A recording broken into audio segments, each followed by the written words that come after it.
Okay, so this is Lucy, who's just come back for her assessment day, some extra training with Katy.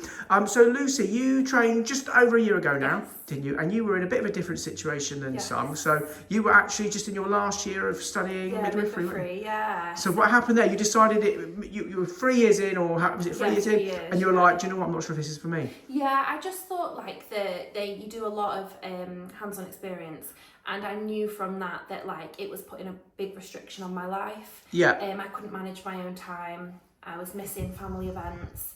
I felt like I was giving a lot of me and not getting much back and not having any time for myself. And Yeah. I really wanted something where I could manage my own time. And you hadn't even manage my started own the career schedule. by then. No, I didn't manage my own schedule. I just knew that I wanted that kind of autonomy of my own life. Yes. And to make those decisions. So I knew that I had to pivot to something. Yes. And after research, deciding that this was that thing. Excellent. So yeah, it's been great. Brilliant. And then obviously you trained about a year ago. You've Yeah. just completed all your case studies plus a lot more. Yeah. Obviously, when you're making that big decision of moving from something like midwifery in your final year, when you're about to effectively start your career in midwifery Yeah. and then completely write it off to a degree and use a lot of the skills that you learn in Yes. transitioning into Yeah. permanent makeup, there must have been a few maybe family members, I suppose, that must have been questioning why you're doing that with her. I think that a lot of people questioned it because when you work so hard for a career, 3 years to then say I've had enough,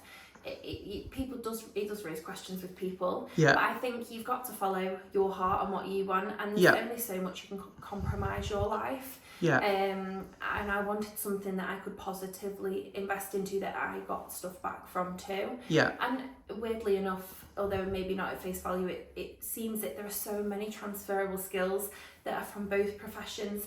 Things from, infection prevention and hygiene, which Yeah. have to be at the forefront of your practice. You have to be so Yeah. cleanliness. And you has to obviously be get there. that with the midwifery. Absolutely, yeah. And then just working with women, working with people, empowering them, making them feel great. They're Yeah. all skills that, mix together. So I don't feel by any means it's been Yeah. a wasted career. It's almost, it was, in a way, it was, I suppose, it was just a very long build-up. Yes. To get me here. A lot of pre-study. That's it. And obviously, how has it been going in the last year? Because you literally didn't even look back. You just went straight on for it. Went for it. Yeah, and you Yeah. obviously rattled through your case studies very quickly. Yeah. And you're just chatting now. How many treatments are you doing next week? 16. 16. Including top-ups and consultations. So fresh treatments, top-ups, consultations. Wow. So I work about 6 days a week. Wow. I am mega busy.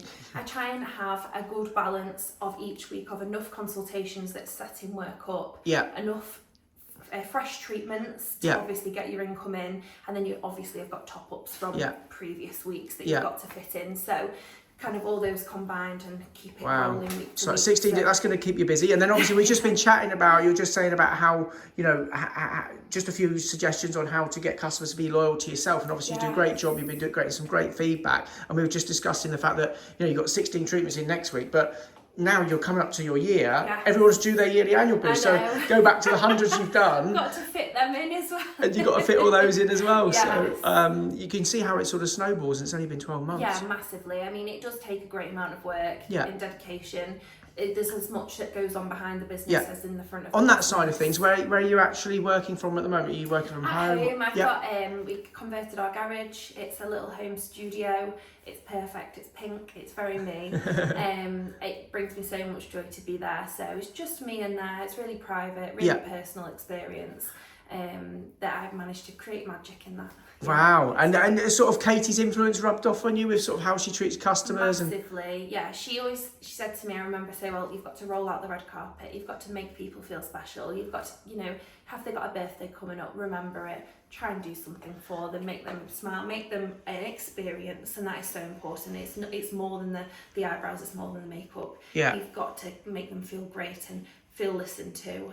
So that bit of sparkle from Katy does get put in through everything. Yeah, and I think actually that's a very good point to a lot of people setting up in business in permanent makeup. And so many people, I mean, I don't know, but I'm assuming that when it comes to, apart from obviously maybe initial case studies, I'm assuming you don't ever do discounts or deals or anything. Never. Not. This is the thing, because so many people are going to online pieces, are guaranteeing these appointments, and they're discounting this and giving them increase. And the thing is, that's just a sort of a way of if you just don't know how to market yourself, don't know how to treat customers right, and you've done it the right way, which is how Katie teaches people, is that you shouldn't be needing to do that. No, never. You just need to, like I say, roll out the red carpet, make them feel great, and things like that. And then you just never have to discount. You just get clients in. No, clients in. You're having fun. You can give them the best service. Exactly. Yeah. So.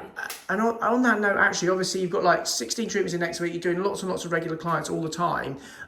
You've obviously done lots and lots of consultations, hundreds over the last year or so. What is your percentage of people that come in for a consultation to actually book into a treatment? To have 100% success. 100%. So not one person has ever turned up that's not then booked in. Wow. So Well, there you I'm go. really proud of that. Well, that's unbelievable because, like you say, you've been doing this for a year now. Hundreds of people come through the door.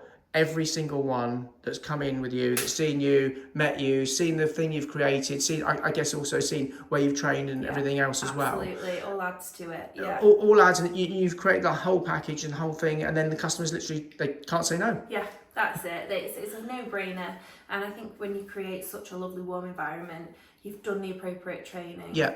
You've done what needs to be to create that brand for yourself that is safe, reliable, great results. You can't go wrong. You know, you're always going to be the pick above the rest, you know, in a market like that. So. I think some really good lessons there. And actually just come back for your assessment day to see Katie again. We've done a few treatments and a bit of refreshing and all that as well, because obviously that's all part of the training package. So how has it been to sort of come and do some more treatments with Katie? It's lovely. It's so nice to come back. I think it's so nice to refresh those things, tiny little niggles here and there. How can we make that quicker, smoother? How can we,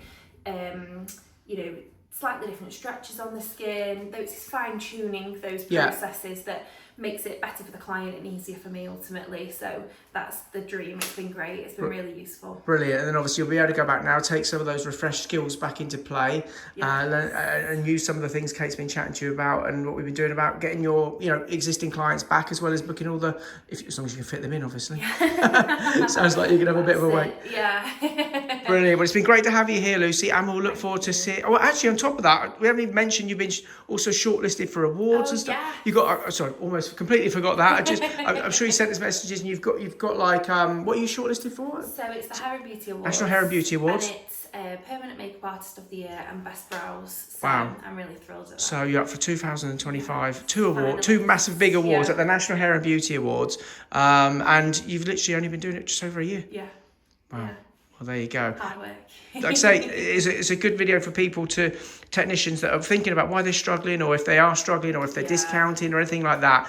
Get the right training, treat the client right, 100%. Work hard, and be nice to people. And there you go, 100% consultation, up for lots of awards, and it is worth going down a different route, even if you've committed.